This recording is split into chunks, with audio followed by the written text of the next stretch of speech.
Star कॅनडात software इंजिनियरकडे बातमी येते की तुझी आई खूप आजारी आहे. नुकतीच त्याच्या आईच्या आजारपणाची बातमी आली होती. अचानक बातमी येते की तुझ्या आईचा मृत्यू झाला आहे.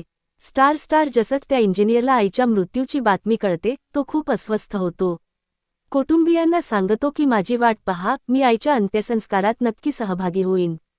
कुटुंबाला हे कळताच ते आपल्या मुलाची वाट पाहू लागतात. तो मुलगा भारतात येण्यासाठी व्याकुळ होता. शेवटी तो भारतात पोहोचतो आणि आईच्या अंत्यसंस्कारात सहभागी होतो. काही दिवस तो इथेच राहू इच्छित होता आईच्या आठवणींसोबत, आपल्या कुटुंबासोबत, पण त्याला अशी बातमी कळते की तो आता कॅनडाला परत जाऊ शकणार नाही. यामुळे तो आणखीनच अस्वस्थ होऊ लागतो. काही दिवस गेल्यानंतर शेवटी त्याला आपल्या पत्नीची आठवण येते, जिच्यापासून त्याचा घटस्फोट झाला होता. घटस्फोटाला जवळपास 2 वर्ष उलटून गेली होती. त्यानं प्रयत्न केला, तो आपल्या पत्नीला भेटू इच्छित होता पण तिचा कुठलाही पत्ता नव्हता, माहिती नव्हती. जवळपास 60 दिवस सोशल मीडियाच्या वेगवेगळ्या प्लॅटफॉर्मवरून त्यानं तिला शोधलं आणि त्याचा शोध पूर्ण झाला की त्याची पत्नी शेवटी कुठे राहते. तो जेव्हा आपल्या पत्नीला भेटायला पोहोचतो, तेव्हा ती 4 महिन्यांची गरोदर असते आणि इथूनच अशी एक कहाणी समोर येते. ही कहाणी ज्यांनी ऐकली त्यांचाही विश्वास बसेना की असं कसं घडू शकतं. आजची जी सत्य घटना मी तुम्हाला सांगणार आहे, ही सत्य घटना आहे तेलंगणा राज्यातील हैदराबाद शहरातली. कहाणी सुरू होते तेलंगणातील पेद्दपल्ली जिल्ह्यातल्या मंथनी नावाच्या ठिकाणाहून. तिथला रहिवासी असलेला एक मुलगा, ज्याचं नाव आहे महेश. महेश लहापासूनच शिक्षणात हुशार होता आणि त्यानं शिक्षण घेतलं आणि तो इंजिनियर बनला. इंजिनियर झाल्यावर साल 2021 ची गोष्ट आहे. पहिली त्याची नोकरी लागली आणि ज्या कंपनीत त्याची नोकरी लागली, त्याच कंपनीत सुनीता नावाची एक मुलगी होती जी कधीतरी येत जात असे आणि तिथूनच त्याची तिच्याशी भेट होऊ लागली. ते दोघे एकमेकांचे मित्र बनले आणि मित्र झाल्यावर केव्हा दोघांना एकमेकांवर प्रेम होतं हे कळलंच नाही. महेशला जेव्हा हे कळतं की तो तिच्यासोबतच राहू इच्छितो, तिच्यासोबत आयुष्य जगू इच्छितो, तेव्हा तो आपल्या कुटुंबाकडे जातो आणि सांगतो की महाराष्ट्रातील चंद्रपूर जिल्ह्यातल्या बलारपूरची रहिवासी असलेल्या सुनीता नावाच्या मुलीवर त्याचं प्रेम आहे. तो तिच्याशी लग्न करू इच्छितो. तसेच सुनीता आपल्या कुटुंबाकडे जाऊन सांगते की पेद्दपल्लीचा रहिवासी महेश नावाचा एक मुलगा आहे, जो तिच्याच कंपनीत काम करतो आणि तो देखील सॉफ्टवेअर इंजिनियर आहे. ती त्याच्याशी लग्न करू इच्छिते. दोन्ही कुटुंबांनी जेव्हा हे ऐकलं तेव्हा दोन्ही कुटुंब तयार झाली.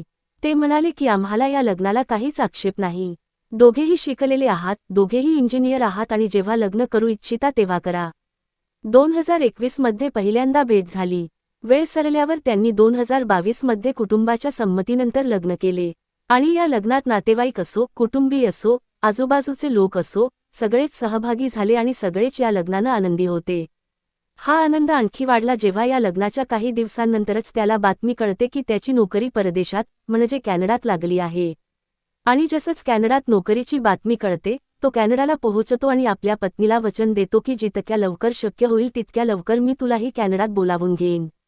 त्यानं आपल्या पत्नीला कॅनडात बोलावण्यासाठी ज्या औपचारिकता असतात, फॉर्मॅलिटीज असतात, नोकरी शोधणं असतं, ते सगळं सुरू केलं. काही दिवसांनी एक पत्र येतं आणि जसंच घरी पत्र येतं, त्याची पत्नी आनंदी होते कारण तिचीही नोकरी आता कॅनडात लागली होती. तीही आपल्या पतीकडे पोहोचते आणि हे वर्ष येतं 2023.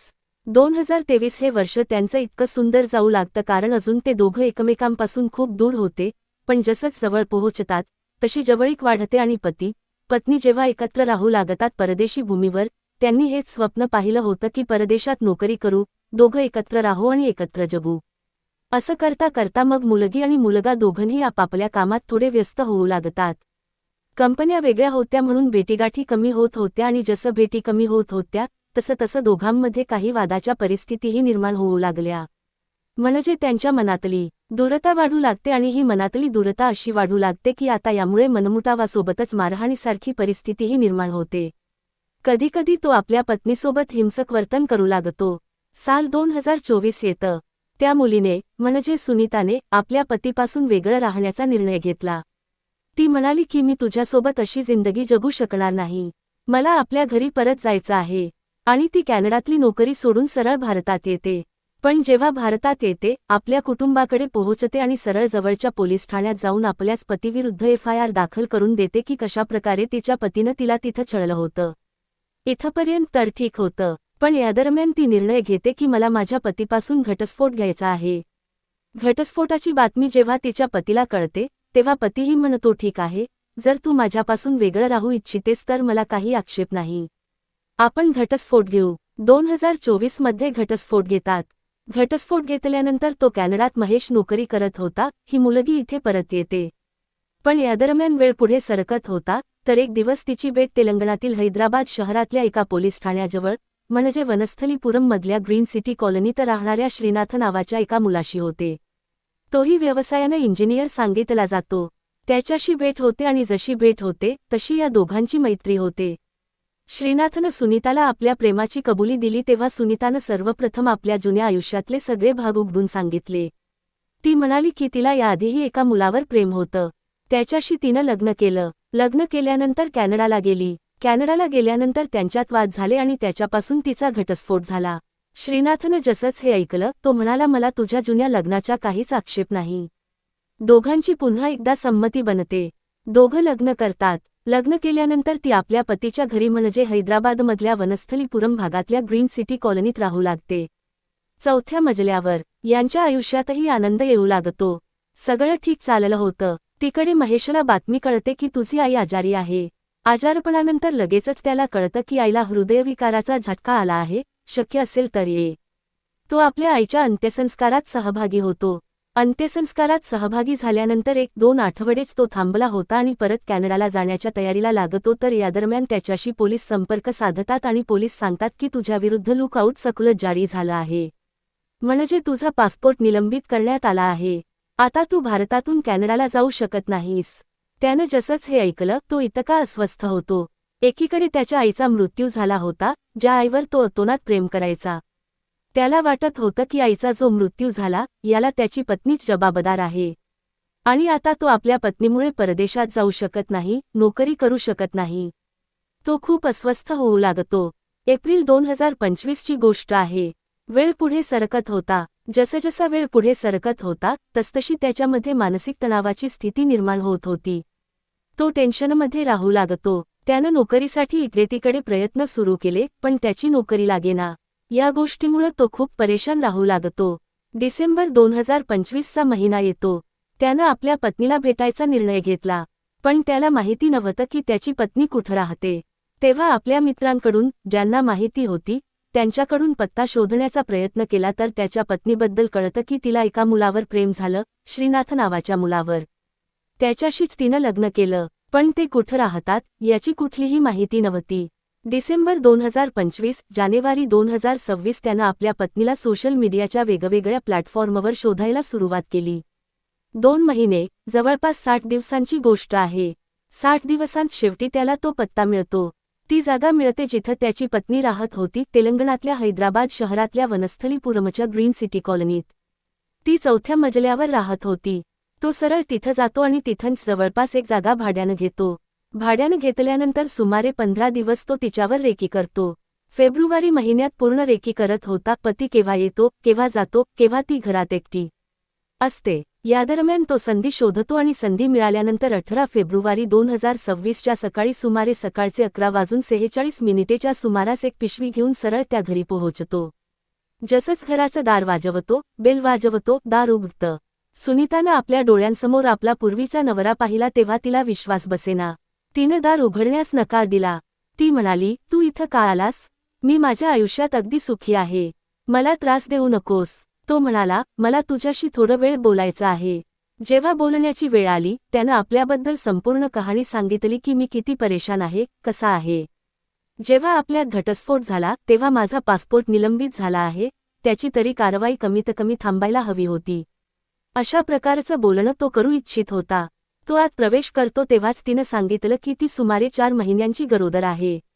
तू मला त्रास देऊ नकोस, इथं राहू दे. मी माझ्या पतीसोबत अगदी ठीक राहते आहे. जसंच तिनं आपल्याबद्दल हे सांगितलं, हे ऐकल्यानंतर पती म्हणजे पूर्वीच्या पतीला इतका राग आला. तो म्हणाला, तुझ्यामुळे मी माझी आई गमावली. तुझ्यामुळे मी माझी नोकरी गमावली. आणि तू आपल्या बाळाला घेऊन इतकी परेशान आहेस. माझी दिक्कत, माझी परेशानी तुला दिसत नाहीये. दोघांमध्ये खडाजंगी सुरू होते आणि तो संधी शोधतो आणि दार बंद करतो जेणेकरून कुणीही घरात शिरपू नये. जसंच त्यानं दार बंद केलं त्या मुलीने आरडाओरडा सुरू केला. ती म्हणाली, जर तू थांबला नाहीस तर मी अशीच ओरडत राहीन आणि लोकांना इकडं जमा करीन. जेव्हा ओरडण्याची वेळ आली तेव्हा तो म्हणाला, मी ही सगळी तयारी आधीच केली आहे. त्याच्याकडे एक पिशवी होती आणि तो ती उघडतो. त्यात नारळ कापण्यासारखे 2 मोठे चाकू होते. सोबतच एक ड्रिल मशीन होती आणि 5 लिटर पेट्रोलही सोबत आणलं होतं. तो म्हणाला, जर तू हुशारी दाखवण्याचा प्रयत्न केलास तर सगळं काही उद्ध्वस्त करून टाकीन, संपवून टाकीन. त्याची पत्नीने मात्र हिंमत हारली नाही. जरी ती 4 महिन्यांची गरोदर असली तरी तिनं आरडाओरडा सुरू केला आणि लोकांना जमा करायला सुरुवात केली. जसंच लोक जमायला लागतात तसंच बाहेरून आवाज येऊ लागतो, तू काळजी करू नकोस, आम्ही सोबत आहोत आणि पोलिसांना फोन करतोय, पोलिसांना बोलावतोय. पण महेश या गोष्टीला घाबरत नाही. त्यानं आपल्या पत्नीच्या डोक्यात एकापाठोपाठ एक चाकू मारला. तिला गंभीररित्या जखमी केलं. पत्नीला जसंच चाकू लागतो ती बेडवर कोसळते. तेवढ्यात तो संधी शोधतो आणि एक मोठं कुंड असतं ते आपल्या पत्नीच्या डोक्यात पूर्ण ताकदीनं मारतो. डोक्यात लागताच काही वेळानं तडफडत तिचा मृत्यू होतो. इकडं जो आरडाओरडा होता तो पूर्णपणे शांत झाला होता. पण बाहेरची गर्दी खूप वाढू लागली होती. बाहेरचे लोक म्हणू लागले, जर तू इथून निघून जाण्याचा किंवा पळून जाण्याचा प्रयत्न केलास तर पाहून घे, खूप लोक आहेत, मग तुझी खबर घेऊ. यादरम्यान कुणीतरी हुशारीनं काम घेतलं आणि जवळच्या पोलीस ठाण्यात फोन केला. पोलीस घटनास्थळी पोहोचतात आणि दार उघडायला लावण्याचा प्रयत्न करतात. दार उघडत नाही. दार तोडलं जातं तेव्हा कळतं की तो बाथरूममध्ये लपला आहे. शेवटी त्याला सांगितलं जातं की दार उघड, नाहीतर पोलीस आपल्या पद्धतीनं वागेल. तो म्हणाला की जर तुम्ही दार उघडायला लावण्याचा प्रयत्न केलात तर तो काहीही करू शकतो. त्याच्याकडे पेट्रोल असल्याचंही सांगितलं. ही बाब समोर आल्यावर शेवटी पोलिसांनी दार तोडलं. त्याला पकडलं आणि पकडल्यानंतर त्याला पोलीस ठाण्यात नेलं. तिकडं सुनीताचा मृतदेह ताब्यात घेऊन शवविच्छेदनासाठी पाठवण्यात आला. तेव्हा त्याला विचारलं गेलं की तू आपल्या पत्नीची, म्हणजे पूर्वीच्या पत्नीची, जी आपल्या आयुष्यात सुखी होती, तिची हत्या का केलीस? तेव्हा त्यानं सुरुवातीपासून शेवटपर्यंतची संपूर्ण कहाणी सांगितली. कसं त्याचं लग्न झालं, कसं ते दोघं एकत्र राहत होते. तिच्यामुळे त्याच्या आईचा मृत्यू झाला. पत्नीमुळेच त्याची नोकरी गेली आणि तो परत कॅनडाला जाऊ शकत नव्हता. म्हणून त्यानं निर्णय घेतला की तो आपल्या पत्नीला कुठल्याही किंमतीत सोडणार नाही. यासाठी सुमारे 15 दिवस तो प्लॅनिंग करत होता आणि त्यानं आपल्या पत्नीचा खून केला. मित्रांनो, या संपूर्ण घटनाक्रमाचं वर्णन करण्याचा उद्देश कुणाला त्रास देणं किंवा कुणाचं मन दुखावणं नाही, तर तुम्हाला जागरूक करणं, सचेत करणं आहे. आणि जाताना हेही सांगावंसं वाटतं की जर त्याच्या पत्नीनं घटस्फोट घेतला असला तरी जो खटला चालू होता तो तिनं मिटवला असता तर कदाचित बरं झालं असतं. ना तिचा जीव गेला असता, ना तिच्या पोटात वाढणाऱ्या त्या 4 महिन्यांच्या बाळाचं आयुष्य उद्ध्वस्त झालं असतं. सोबतच तिचा पती, ज्यानं घटस्फोटिता असूनही तिला अपलंस केलं होतं, त्याच्याही आयुष्यावर कुठलाही परिणाम झाला नसता. जेव्हा त्या मुलीच्या, म्हणजे श्रीनाथच्या कुटुंबियांना हे कळतं तेव्हा त्यांचीही रडून रडून दुरवस्था होते. तेही विचारात पडतात की शेवटी तिच्या पूर्वीच्या पतीनं इतकं भयंकर पाऊल का उचललं.